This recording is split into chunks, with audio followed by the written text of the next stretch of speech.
IIT జేఈలో మంచి rank రానటువంటి విద్యార్థులకు బెస్ట్ ఆప్షన్ సిఎస్ఈఎంఏ కోర్సులు అడ్మిషన్స్ జరుగుతున్నవి. సో వాకింగ్ అనేది చాలా చాలా ముఖ్యం అనేది మనం చెప్పడం కన్నా మనకు తెలిసినది జస్ట్ షేర్ చేద్దాం విషయాన్ని. సో విన్నవారు తప్పకుండా వాళ్ళకి ఒక ఆలోచన వస్తుంది వాకింగ్ ఎందుకు ఇంపార్టెంట్ అనేది.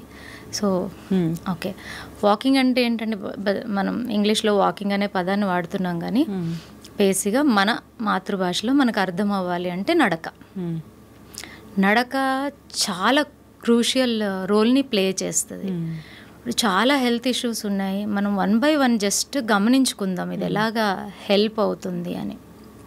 ఫస్ట్ థింగ్, ఎక్కువగా ఇప్పుడు మీరు కూడా చేసే వీడియోస్లో చాలా పాపులర్గా వ్యూవర్షిప్ కనుక మనం అబ్జర్వ్ చేస్తే వెయిట్ లాస్, అవునా? సో వెయిట్ లాస్లో వాకింగ్ అనేది చాలా అద్భుతంగా మంచి రిజల్ట్ ఇస్తుంది.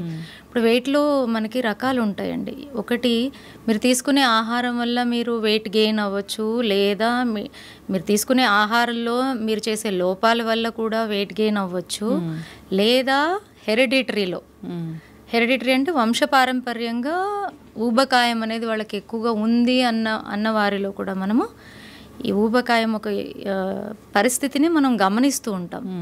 కానీ వాకింగ్ ఎంత క్రూషియల్ రోల్ ప్లే చేస్తుంది అంటే, మనం చాలామంది పాపం వరి అవుతుంటారు ఇలాగా హెరిడిటరీ వైజ్ ఎక్కువ పుట్ ఆన్ వెయిట్ ఉన్నవాళ్ళు, ఏం తిన్నా తినకపోయినా అంతే, దీంట్లో ఏం మార్పు లేదు, ఇంకా దాని గురించి ఏం చేయాలే అనే ఒక ఆలోచనలోకి వెళ్ళిపోతారు, డిప్రెస్డ్ అయిపోతారు. ఇలాంటి సిచ్యుయేషన్ ఉన్న వాళ్ళకి వాకింగ్ ఒక వరం లాంటిదండి. హార్వర్డ్ యూనివర్సిటీలో ఒక రీసెర్చ్ చేశారు. దాదాపుగా 1200 మంది మీద రీసెర్చ్ చేసి వాళ్ళ మీద 1 year ఈ వాకింగ్ చేపిస్తూ ఆ రిజల్ట్స్ని తీసి సైంటిఫిక్ ఎవిడెన్సెస్ని ప్రొవైడ్ చేశారు. దీంట్లో ఈ జెనెటికల్గా ఎవరికైతే ఎక్కువగా ఊబకాయం ఉందో అలాంటి వాళ్ళల్లో కూడా 50% రిజల్ట్ని చూశారు. అంటే చేంజ్ అనేది వచ్చింది కదా. హెరిడిటరీ వైజ్ మీరు ఊబకాయం ఉన్నా కూడా మీరు తగ్గారు కదా అక్కడ. సో ఇక్కడ తెలిసిపోతుంది సో వాకింగ్ ఎంత ఇంపార్టెంట్ వెయిట్ లాస్లో అనేది. అలాగే నెక్స్ట్, కొంతమందికి ఈ క్రేవింగ్స్ బాగా ఉంటాయండి. స్వీట్స్ క్రేవింగ్స్ ఎలాగుంటాయంటే భయంకరంగా, వాళ్ళు కంట్రోల్ చేసుకుందామన్నా చేసుకోలేరు. ఆ స్వీట్స్ చూడంగానే తింటూనే ఉంటారు. దానివల్ల ఎన్ని ప్రాబ్లమ్స్ వస్తాయి అంటే, పాపం వాళ్ళ చేతిలో లేదు కాబట్టి వాళ్ళు కంట్రోల్ చేయలేకపోతున్నారు, సొల్యూషన్ లేదు కాబట్టి. అలాంటి వాళ్ళలో మనం ఎక్కువ గమనిస్తే కనుక ఎక్కువ స్వీట్స్ క్రేవింగ్స్ ఉండడం వల్ల అటువంటి వారిలో షుగర్, ఏదైతే మధుమేహం అనే అనారోగ్యం ఉందో ఇది ఎక్కువగా, అలాంటి అనారోగ్యానికి వీళ్ళందరూ టార్గెట్ అయిపోతారు. అండ్ అలాగే స్వీట్స్ క్రేవింగ్ ఒకటే కాదు, చాలామందికి ఎలాగంటే రిపీటెడ్గా ఏదో ఒక ఫుడ్ని తీసుకుంటూనే ఉంటారు, అదొక అలవాట్లాగా అయిపోతుంది. దానివల్ల ఎన్ని ప్రాబ్లమ్స్ వస్తాయి. కొలెస్ట్రాల్ లెవెల్స్ పెరుగుతాయా, వెయిట్ గెయిన్ అవుతుందా, అలాగే ఇమ్యూనిటీ లెవెల్స్ అనేది దాని మీద కూడా ఇది ఎఫెక్ట్ చూపిస్తుంది. అటువంటి వారికి వాకింగ్ చాలా మంచిది. ఎవరైతే ఈ ప్రాబ్లమ్స్ ఉన్న వాళ్ళు ఉంటారో వాళ్ళు డైలీ మినిమం ఒక 20-21 minutes వాకింగ్ చేయడం వల్ల వాళ్ళకి క్రేవింగ్స్ అనేది తగ్గుతుందన్నమాట. సో అలాగ కూడా వాకింగ్ చాలా మంచిది. థర్డ్, ఈ డైజెస్టివ్ సిస్టమ్ ఉంది కదా, దీని మీద వాకింగ్ యొక్క ప్రభావం చాలా ఎక్కువగా ఉంటుందండి. మనకి పెరిస్టాలిక్ మూమెంట్ అని ఉంటుంది. అంటే మనం తీసుకున్న ఆహారము ప్రాపర్గా డైజెస్ట్ అయ్యి న్యూట్రిషన్ అబ్జార్ప్షన్ బాగున్నప్పుడే మనం ఆరోగ్యంగా ఉంటాం. ఎప్పుడైతే పొట్ట దెబ్బతింటుందో శరీరం దెబ్బతింటుంది, అలాగే మానసిక స్థితి కూడా దెబ్బతింటుంది. సో ఇవన్నిటికి కూడా ఇంపార్టెంట్ రోలు మన ఇంటెస్టైన్స్ ప్లే చేస్తాయి. మన పొట్ట భాగంలో ఉండేటటువంటి ఏదైతే సిస్టమ్స్ ఉన్నాయో ఇవి చాలా ముఖ్యమైనవి అనమాట. సో వీటి హెల్త్ని పెంచుతుంది అది. అంటే ఆ పెరిస్టాలిక్ మూమెంట్ ఏదైతే హెల్తీగా ఉన్నప్పుడు ఆటోమేటిక్గా ఏ ఇష్యూస్ రావు, ఆటోమేటిక్గా ఆరోగ్యం పెరుగుతుంది, శక్తి పెరుగుతుంది, అలాగే మన మైండ్ ఫంక్షన్ అనేది కూడా చాలా బ్రైటన్ అప్ అవుతుంది. సో వాకింగ్ వల్ల ఇది కూడా చాలా ఇంపార్టెంట్ రోల్ అనమాట ఈ ఒక ఇబ్బందుల్లో కూడా. అలా ఎందుకంటే ఇప్పుడు మీరు గమనించండి, ఎక్కువ 10 మెంబర్స్లో మీరు 9 మెంబర్స్ తెలియకుండానే కంప్లైంట్ చేస్తారు, నాకు అసిడిటీ ఉంది, నాకు గ్యాస్ట్రైటిస్ ఉంది, నాకు తిన్నది అరగట్లేదు, నాకు స్టమక్ ఇష్యూస్ వస్తున్నాయి, బ్లోట్ అవుతుంది, నాకు ఫ్రీక్వెంట్గా స్టమక్లో పెయిన్ వస్తుంది, ఇవన్నీ కంప్లైంట్ చేస్తూ ఉంటారు కదా. ఇవన్నిటికి చెక్ పెట్టచ్చండి ఓన్లీ వాకింగ్ వల్ల. ఎంతసేపు వాక్ చేయాలి? మినిమం 21, 25, 30 మినిట్స్ ప్రాబ్లమ్ని బట్టి. ఓకే. అలాగే హార్ట్ ఇష్యూస్ ఇప్పుడు ఎక్కువ అయిపోయాయి. నిన్న కూడా విన్నానండి, ఎవరో చిన్న ఏజ్ 18 ఇయర్స్ బాబుకి ఒక క్లయింట్ కాల్ చేసి, మా కజిన్ 18 ఇయర్స్ అండి హార్ట్ అటాక్తో చనిపోయాడు అని. సో ఎందుకు ఇవన్నీ వస్తున్నాయంటే మనం హార్ట్ హెల్త్ని కూడా మనం ఎక్కడో ఇంబ్యాలెన్స్ చేస్తున్నాం.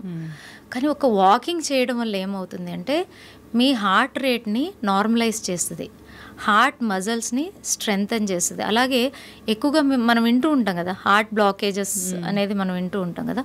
వాకింగ్ ఎవరెవరైతే చేస్తారో బేసిక్గా హార్ట్ ప్రాబ్లమ్స్ వచ్చేది ఈ కొలెస్ట్రాల్లో రకరకాల కొలెస్ట్రాల్స్ ఉంటాయి.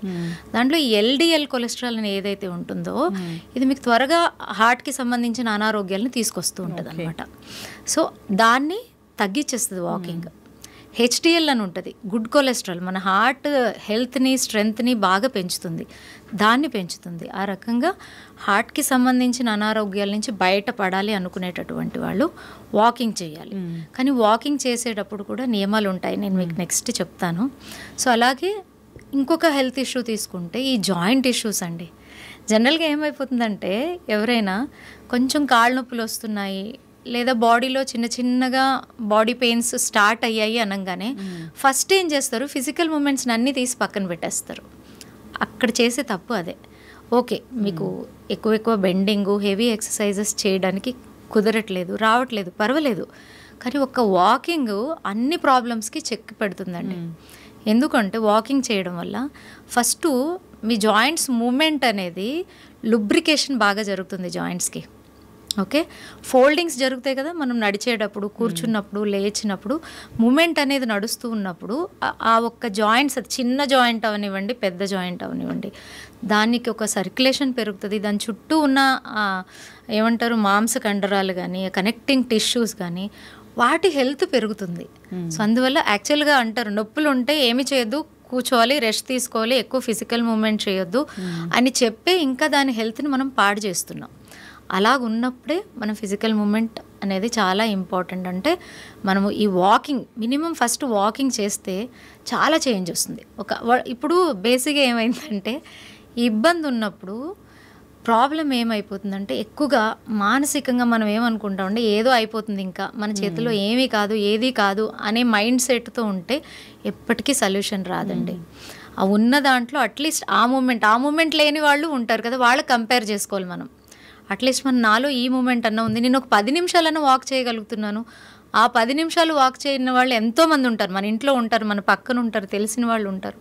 సో వాళ్ళకన్నా నేను ఎక్కడో బెటర్ ఉన్నాను అనే ఫస్ట్ థాట్ వచ్చిన రోజు ఇలాంటి ప్రాబ్లమ్స్కి సొల్యూషన్ వస్తుంది. సో రెగ్యులర్గా వాకింగ్ అనేది చేయాలి, చాలా చాలా ఇంపార్టెంట్. సో ఇలాంటి ఇష్యూస్ అన్నిటికీ మనము చెక్ పెట్టచ్చు. వాకింగ్ ఎలా చేయాలనేది కదా. అవును, వాకింగ్ ఎలా చేయాలని భలే అడిగారు ప్రశ్న. సో వాకింగ్ చేసే వాళ్ళల్లో కూడా కొన్ని మార్పులు తీసుకురావాలండి.